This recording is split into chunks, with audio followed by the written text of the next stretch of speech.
Yo, what's up everyone? It's Genshin here bringing you another Genshin Impact Real Talk video.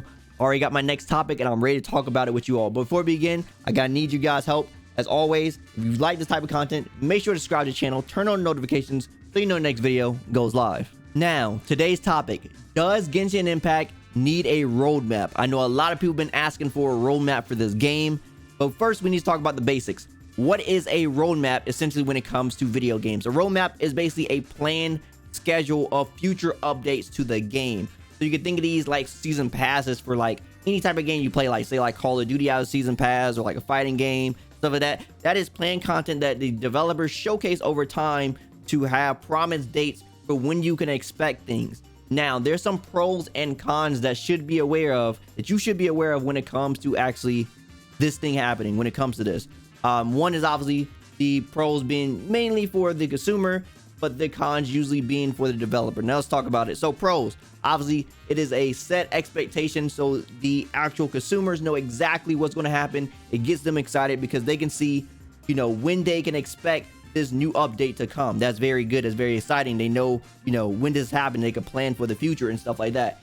The cons for the developers, this is a sense of overcommitting. It can be a sense of overcommitting to actual things within the game. This is why there's a lot of things that happen within season pass, or when there is announcements for certain things. When it comes to video games, people get disappointed when those expectations are not delivered at the expected arrival time, and this could be very detrimental to, you know, the communication between the consumer and the actual developer for the product. You know, there's a lot of like trust at first, and then this trust could slowly dwindle when these expectations are slowly going down the drain, when they're not met at the proper times as promised. So, you know, when you do this, you do have a sense of promise that you actually give to people. Now, the thing we need to talk about, does Genshin Impact actually need one of these? And I'm going to go ahead and be the first one to say this. Probably not the first one, but I'm going to say no, it doesn't need one, but one would be nice. Let's talk more about it.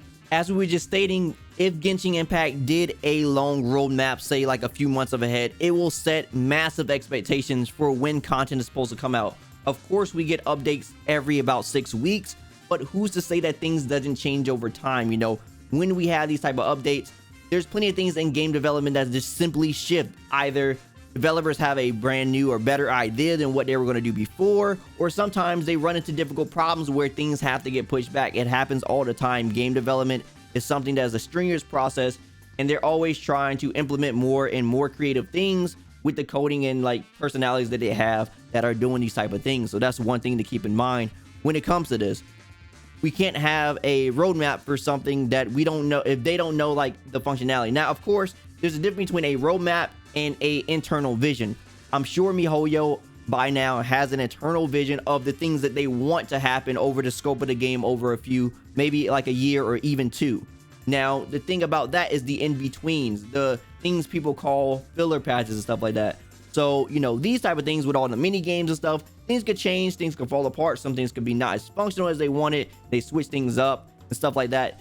It all happens all the time with video games. So this is something we have to keep in mind when it comes to Genshin specifically. Now, the main argument I hear for this is I need a roadmap to know what to pull for, which makes sense. People want to know what thing they like the most to save for, which I totally understand. However, when it comes to gacha games, when it comes to the gacha game formula, there's no real gacha game that gives you a scope of more than probably a month, and just is mainly a business model. We take a look at, say, a game for Girls Frontline, for example. They do these monthly roadmaps, which they show new supplies, new pandemics, upgrades, I guess side stories, probably a character. You can see this right here. So this is a monthly roadmap for October, and this was supposed to be released in November. You can see all the dates that everything came live. So it came live on the Discord on 27th, 28th, on Facebook and Twitter, and 29th for the Reddit. That's not that much time. Just showing you like something that's going to be happening in the whole month of November, which is the next month, a few days before it actually occurs. So this is a roadmap for the entire month, but you only get it a few days before it happens. Another example would be the gacha game Epic 7 that showcased a roadmap, which is seemingly was just a 40-second trailer of just one new thing coming to the game, which was the world boss, and a couple of character sketches of a few characters coming to the game, and that's what they said was coming to the expand of the game for the second half of 2019. Let me tell you, there was way more content than that as far as events go, more characters, and other unique quality of life things that came to the game. So once again, a roadmap in this type of form would just be sort of a small expectations of things to come as far as that go, which Mihoyo has done with a seemingly roadmap with the trailer that showcased, like, you know, where we are going to go in the order of things, and they showcased a couple of characters in that sense. So they seemingly did the same thing as what they did. They just did it for like almost a 6-month period in the Epic 7 one, but once again, it wasn't all the content that was there. So once again, Mihoyo already does roadmaps for us every time we get a patch. Before there is a new update, we get a monthly essentially update of letting us know what's going to be coming for that month. We don't know months in advance, but we know exactly what we can expect for that month, which they give us about, what is it, like a week or two before that happens. We understand that. Now, there is this misconception that people have with a roadmap, and I think that has to do with a lot of gacha games don't have universal launch dates. You got to remember that this game launched globally along with its mainland launch, its China launch at the same time. Most gacha games essentially do it like their mainland first, so either Japan or China, whoever makes the gacha game, and then probably like 6 months to a year later, sometimes even a couple years, like I think FGO, you get the game globally then, and then therefore it's seemingly already technically a roadmap for the game, because you already know how things are going to be progress based on what happened in the other server that's been live for some time. So that seemingly gives you a roadmap, but it's not inherently what happens with these games. So no real gacha game really has a definite roadmap for, like, you know, the time that goes on. This doesn't really happen. So when people say roadmaps, I really get confused, because what Mihoyo does is give us monthly updates, give us these monthly roadmap videos that we know what's happening, like every other gacha game. Once again, I understand that people want to know about future characters that may happen. Maybe you see this character this month and you really want them, and then the next month character you really like. Most gacha games just don't do it like that. Once again, to like not overcommit on things that may change. Maybe something may change, and like, okay, maybe you don't want to put this character now, we'll put this character at a later date. Or like, you know, that small example with Hu Tao probably coming out at the wrong time or whatever, and they didn't want to showcase Hu Tao at that time because of, I believe it was like Chinese customs with something that was happening at that time, and having a character related to death wouldn't be appropriate for the time and stuff like that. So certain things, certain anomalies and stuff, it just can't be predicted. It just happens within these type of games, but that's just the nature of gacha games. Once again, of course, it is a business at the end of the day. We are playing a free product that is updating very frequently with a lot of high quality content on in like a 6-week schedule. So that's already insane. So, you know, I understand everybody wants all the characters they get, but not even in any gacha game I play. There's not a single gacha game I play that I know that I can get every single character that comes out. It's simply just not possible. You have to choose your battles, you know. You may really like this character, but if you really want to hold out, maybe, you know, you got to really make sure you love a character inside these games. And the best thing about this game, at the very least, is every character could be seemingly viable in this game, right? I can't say that for every other gacha game. Maybe there's a character you really like, and like, you know, he's not really viable, and so therefore you just skip them and then have to go on for the next one.